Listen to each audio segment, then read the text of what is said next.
आज हम एक ऐसे अदालती मामले की गहराई में उतरेंगे जिसे अक्सर भारतीय लोकतंत्र को बचाने वाला केस कहा जाता है। तारीख थी 24 अप्रैल 1973 और सुप्रीम कोर्ट एक ऐसा फैसला सुनाने वाला था जो भारत के भविष्य की दिशा हमेशा के लिए तय कर देता। बिल्कुल। ये सिर्फ एक कानूनी मामला नहीं था, बल्कि भारत की संसद और न्यायपालिका के बीच चल रही एक लंबी और तीखी खींचतान का नतीजा था। सवाल बहुत सीधा और बहुत गहरा था। क्या संसद जिसे जनता चुनती है, उसके पास संविधान को किसी भी हद तक बदलने की असीमित शक्ति है, या संविधान में कुछ ऐसा है जिसे कोई भी बहुमत छू नहीं सकता? और हमारे पास जो स्रोत है वे इस जटिल कहानी को बहुत ही दिलचस्प तरीके से परत दर परत खोलते हैं। तो चलिए इस पूरी कहानी को समझने की कोशिश करते हैं कि कैसे केरल के एक मठ के महंत की याचिका ने भारतीय संविधान की आत्मा को बचाने का काम किया। तो इस महागाथा की शुरुआत कहाँ से हुई? इस कहानी के केंद्र में कौन थे? इस कहानी के अप्रत्याशित नायक थे एच केशवानंद भारती।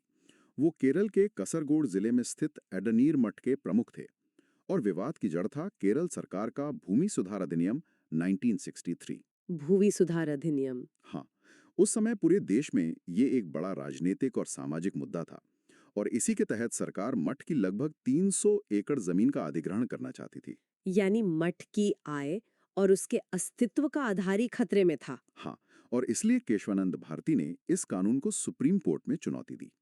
उनकी याचिका संविधान के दो महत्वपूर्ण अनुच्छेदों पर आधारित थी। अनुच्छेद 26, जो धार्मिक संस्थानों को अपने मामलों का प्रबंधन करने का अधिकार देता है, और अनुच्छेद 31, जो उस समय नागरिकों को संपत्ति का अधिकार देता था। लेकिन ये मामला सिर्फ केरल के एक मठ की जमीन का नहीं रह गया। इसके पीछे एक बड़ी लड़ाई की पृष्ठभूमि तैयार हो रही थी, है ना? सही कहा। इस मामले को समझने के लिए हमें कुछ साल पीछे जाना होगा, 1967 में। उस साल गोलकनाथ बनाम पंजाब राज्य मामले में सुप्रीम कोर्ट की 11 जजों की बेंच ने एक बहुत बड़ा फैसला सुनाया था। हाँ, उन्होंने कहा था कि संसद मौलिक अधिकारों में संशोधन नहीं कर सकती। बिल्कुल। उन्होंने कहा था कि मौलिक अधिकार पवित्र है और संसद उन्हें छीन या कम नहीं कर सकती। यानी सुप्रीम कोर्ट ने एक लक्ष्मण रेखा खींच दी थी, जिसे संसद पार नहीं कर सकती है। जाहिर है उस समय की सरकार को ये बात बिल्कुल पसंद नहीं आई होगी। बिल्कुल नहीं।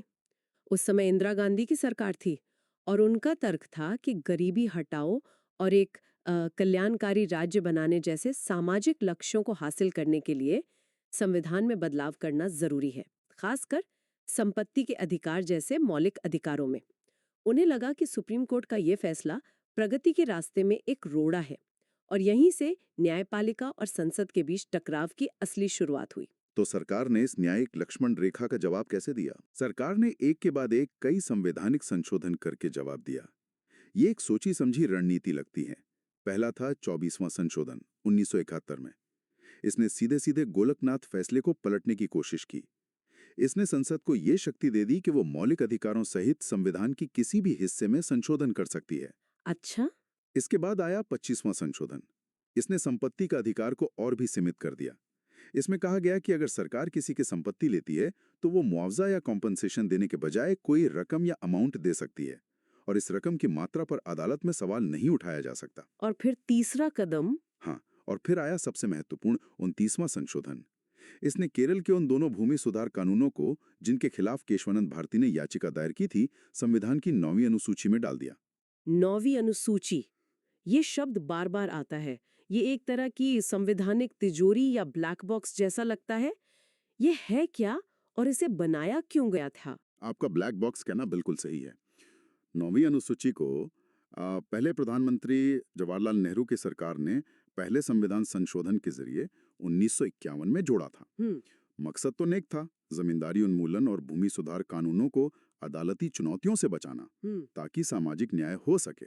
लेकिन धीरे धीरे इसका इस्तेमाल बदल गया। हाँ, धीरे धीरे सरकारें इसका इस्तेमाल विवादास्पद कानूनों को न्यायिक समीक्षा से बचाने के लिए करने लगी। जो भी कानून इस अनुसूची में डाल दिया जाता था वो अदालतों की पहुंच से बाहर हो जाता था। और न्यायिक समीक्षा का मतलब है अदालत की वो शक्ति जिससे वो ये जांच कर सकती है कि संसद का बनाया कोई कानून संविधान के अनुरूप है या नहीं। हम्म। तो 9वीं अनुसूची इस शक्ति को ही छीन लेती थी। एकदम सही। तो अब मंच पूरी तरह तैयार था। एक तरफ थी केशवानंद भारती की याचिका हम्म। और दूसरी तरफ थे सरकार के ये 3 बड़े संशोधन। अब सवाल सिर्फ मठ की जमीन का नहीं था, हम्म। बल्कि ये था कि क्या अनुच्छेद 368 के तहत संसद की संविधान बदलने की शक्ति असीमित है। यहाँ दांव पर क्या था? अगर मान ले कि अदालत कह देती कि हाँ, संसद की शक्ति असीमित है, तो इसका क्या नतीजा हो सकता था?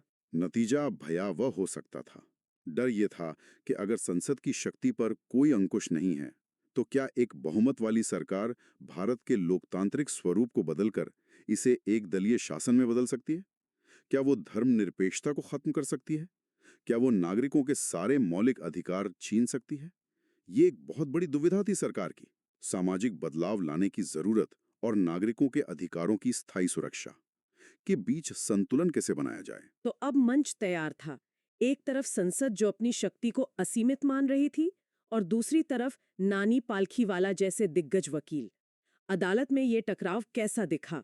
पालखीवाला का सबसे मजबूत तर्क क्या था? अदालत में जबरदस्त वैचारिक लड़ाई हुई। याचिकाकर्ताओं की तरफ से नानी पालखीवाला ने एक बहुत ही सरल लेकिन गहरी दलील दी। उन्होंने कहा कि संविधान के अनुच्छेद 368 में संशोधन या अमेंडमेंट करने की शक्ति है, नष्ट या डिस्ट्रक्शन करने की नहीं हैं, लेकिन उसे उसकी पहचान से ही वंचित नहीं कर सकते। उन्होंने अपनी इस बात को साबित करने के लिए कोई उदाहरण दिया? उन्होंने एक बहुत ही शक्तिशाली ऐतिहासिक उदाहरण दिया, जर्मनी के वाइमार गणराज्य का। उन्होंने बताया कि कैसे हिटलर ने उसी गणराज्य के लोकतांत्रिक संविधान का इस्तेमाल करके कानूनी प्रक्रियाओं का पालन करते हुए लोकतंत्र को ही खत्म कर दिया और तानाशाही स्थापित कर दी। बाप रे! हाँ, पालखीवाला का तर्क था कि संविधान की एक अपनी आत्मा होती है, एक बुनियादी पहचान होती है, जिसे कोई भी बहुमत, चाहे वो कितना भी बड़ा क्यों ना हो, मिटा नहीं सकता। ये तो बहुत ही दमदार दलील है। मतलब वो कह रहे थे कि संविधान की एक अपनी अंतरात्मा है, जिसे बदला नहीं जा सकता। हाँ, और सरकार का पक्ष क्या था? सरकार की तरफ से अटॉर्नी जनरल और अन्य वकीलों ने तर्क दिया कि संसद भारत के लोगों की संप्रभु इच्छा का प्रतिनिधित्व करती है। अगर लोगों ने संसद को चुना है, तो उसके पास देश के भले के लिए कोई भी कानून बनाने और संविधान बदलने की पूरी शक्ति होनी चाहिए। उनका मानना था कि न्यायपालिका को सामाजिक और आर्थिक प्रगति के रास्ते में बाधा नहीं बनना चाहिए। 68 दिन की सुनवाई, 13 जज, 70 से ज्यादा देशों के संविधानों का जिक्र। ये पैमाना ही अविश्वसनीय लगता है। क्या भारतीय न्यायपालिका ने पहले कभी ऐसा कुछ देखा था? इस सुनवाई को इतना भव्य क्या बनाता है? नहीं, ऐसा पहले कभी नहीं हुआ था। ये भारतीय न्यायपालिका के इतिहास का सबसे बड़ा और सबसे महत्वपूर्ण मामला था। इसे इतना भव्य बनाने की एक वजह ये भी थी कि गोलकनाथ मामले का फैसला 11 जजों की बेंच ने दिया था। उस फैसले को पलटने या उस पर पुनर्विचार करने के लिए एक बड़ी बेंच की जरूरत थी। तो 11 से बड़ी बेंच यानी 13 जज। हाँ, इसीलिए भारत के तत्कालीन मुख्य न्यायाधीश एस.एन. सीकरी ने 13 जजों की बेंच का गठन किया, जो आज तक की सबसे बड़ी संवैधानिक बेंच है। ये सुनवाई अक्टूबर 1972 से मार्च 1973 तक चली, और इसका फैसला 703 पन्नों का था। और फिर आया 24 अप्रैल 1973 का वो ऐतिहासिक दिन। फैसला क्या था? इतने बड़े टकराव का अंत कैसे हुआ? फैसला 7-6 के बहुत ही मामूली बहुमत से आया। एक जज का वोट इधर से उधर होता तो आज भारत का संवैधानिक इतिहास शायद कुछ और होता। कहते हैं कि एक जज जस्टिस एच.आर. खन्ना ने आखिरी समय में अपना मत बदला था, और उन्हीं के वोट ने इस ऐतिहासिक फैसले की दिशा तय की। वाकई? तो उस 7-6 के फैसले में क्या कहा गया? फैसले ने एक तरह का संतुलन बनाने की कोशिश की। इसमें दो मुख्य बातें थीं। पहली बात, जो सरकार के लिए एक जीत थी, अदालत ने माना कि संसद को मौलिक अधिकारों सहित संविधान के किसी भी हिस्से में संशोधन करने का अधिकार है। तो गोलकनाथ का फैसला पलट दिया गया? हाँ, वो पलट दिया गया। लेकिन, और ये लेकिन ही इस फैसले की जान है। दूसरी बात लोकतंत्र के लिए एक बहुत बड़ी जीत थी।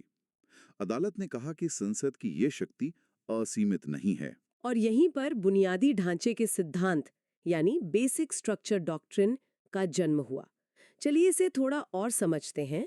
ये सुनने में भारी भरकम लगता है, पर इसका मतलब क्या है? इसे एक घर के उदाहरण से बहुत अच्छे से समझा जा सकता है, जैसा हमारे स्रोतों में भी बताया गया है। मान लीजिए आपके पास एक घर है, आप उसकी मरम्मत कर सकती हैं, दीवारों पर नया रंग लगा सकती हैं, खिड़की दरवाजे बदल सकती हैं। यहाँ तक कि कमरे छोटे बड़े भी कर सकते हैं। बिल्कुल। लेकिन अगर आप उस घर की नींव या उन मुख्य खंभों को ही हटा दें जिन पर पूरी इमारत टिकी है, तो तो घर ढह जाएगा। सही बात। इसी तरह सुप्रीम कोर्ट ने कहा कि संसद संविधान में संशोधन तो कर सकती है, लेकिन उसके बुनियादी ढांचे या इसेंशियल फीचर्स को नहीं बदल सकती, उन्हें नष्ट नहीं कर सकती। ये वो नींव है जिस पर हमारा पूरा संविधान और लोकतंत्र टिका है। तो इस बुनियादी ढांचे में क्या-क्या शामिल है? क्या अदालत ने इसकी कोई पूरी सूची दी? नहीं, अदालत ने उस समय कोई निश्चित सूची नहीं दी। शायद वो भविष्य के मामलों के लिए दरवाजे खुले रखना चाहते हैं। लेकिन उन्होंने कुछ उदाहरण दिए, जैसे संविधान की सर्वोच्चता, सरकार का गणतांत्रिक और लोकतांत्रिक स्वरूप, भारत का धर्मनिरपेक्ष चरित्र, शक्तियों का पृथक्करण। हाँ, शक्तियों का पृथक्करण यानी विधायिका, कार्यपालिका और न्यायपालिका का स्वतंत्र रूप से काम करना, और सबसे महत्वपूर्ण, न्यायिक समीक्षा का अधिकार। अदालत ने कहा कि ये सूची समय के साथ विकसित होती रहेगी। ये तो बहुत बड़ी विडंबना है। केशवानंद भारती जिन्होंने ये याचिका दायर की थी, वो अपना व्यक्तिगत केस हार गए, लेकिन उनकी वजह से देश जीत गया। आपने बिल्कुल सही कहा। अदालत ने सरकार द्वारा किए गए 24वें, 25वें और 29वें संशोधनों को वैध ठहराया। इसका मतलब था कि केरल भूमि सुधार कानून सही थे और केशवानंद भारती को उनकी जमीन वापस नहीं मिली। लेकिन उनके मामले की वजह से जो बुनियादी ढांचे का सिद्धांत स्थापित हुआ, उसने ये सुनिश्चित कर दिया कि भविष्य में कोई भी सरकार कितनी भी शक्तिशाली क्यों ना हो, वो संविधान की आत्मा को नहीं मार सकती। सरकार इस फैसले से खुश नहीं थी, ये तो तय है। इस फैसले का राजनीतिक असर क्या हुआ? सरकार इस बुनियादी ढांचे की सीमा से बेहद नाराज थी। उन्हें लगा कि न्यायपालिका ने उनकी शक्तियों पर एक ऐसा अंकुश लगा दिया है जो संविधान में लिखा ही नहीं है, और इस नाराजगी का असर बहुत जल्द और बहुत नाटकीय ढंग से दिखा। फैसले के ठीक एक दिन बाद 25 अप्रैल 1973 को मुख्य न्यायाधीश सीकरी रिटायर हो गए। हाँ, सरकार ने एक अभूतपूर्व कदम उठाया। उन्होंने जस्टिस एएन रे को भारत का नया मुख्य न्यायाधीश नियुक्त कर दिया। जस्टिस रे उन 6 जजों में से थे जिन्होंने बुनियादी ढांचे के सिद्धांत के खिलाफ वोट दिया था। ओह, और ऐसा करने के लिए उन्होंने 3 वरिष्ठ जजों को नजरअंदाज कर दिया। हाँ, justice JM Shelat, justice KS Hegde और जस्टिस एएन ग्रोवर, ये तीनों वो जज थे जिन्होंने सिद्धांत के पक्ष में वोट दिया था। ये तो न्यायपालिका की स्वतंत्रता पर एक सीधा हमला था। इसका असर क्या हुआ? उस समय मीडिया और जनता की क्या प्रतिक्रिया थी? ये एक बहुत बड़ा भूचाल था। उन तीनों वरिष्ठ जजों ने, जिन्हें सुपरसीड किया गया था, विरोध में तुरंत इस्तीफा दे दिया।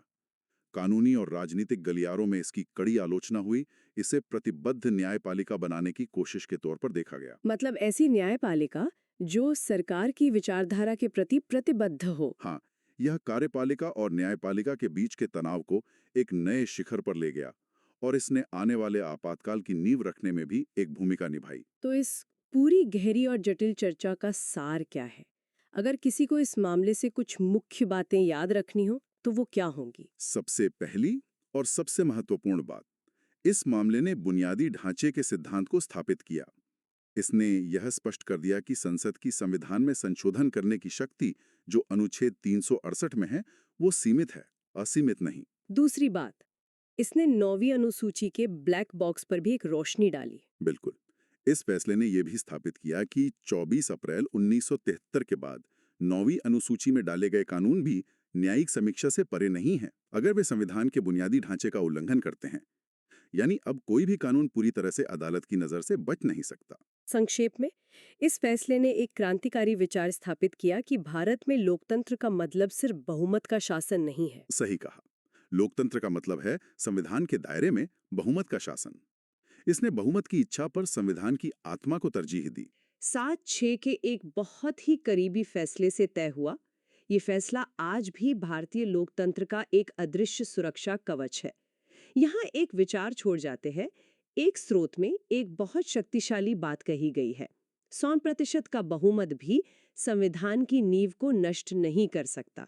संविधान सर्वोच्च है।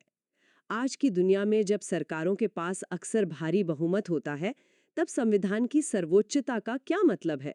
और 1973 का ये फैसला आज भी भारत में सत्ता के संतुलन को कैसे प्रभावित करता है?